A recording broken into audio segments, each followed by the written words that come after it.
So why are product schedules so difficult to keep? I mentioned in the previous lecture how 9 times out of 10 people just fall behind schedule.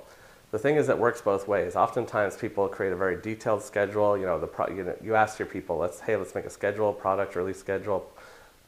They make it, problems just arise. Another problem though is sometimes schedules are handed down. So the people who actually are in the trenches didn't make the schedule. It's the upper management maybe said, we need this product released by December and it's January. Here's the milestones you need to meet. But they might not know that it's unrealistic. They don't know anything about the purchasing process or the technical development, etc.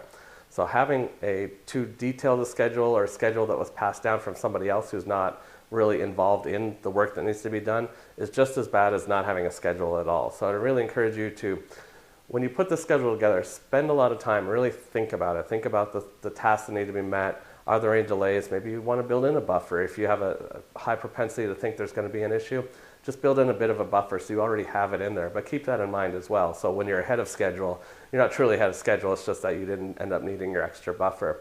So think about those things, and ultimately what your goal is to try to turn that project management task into the most refined and precise tool that you can, so that you can use it as a tool and hold people accountable to it. And they won't sort of push back against it. They won't say, well, I didn't have any insight into this, so I couldn't provide you feedback that it was going to take longer. You want their feedback, you want them involved, so they can be held accountable to it. At the end of the day, you ultimately have a very realistic product sort of development and release schedule for all your tasks in the company.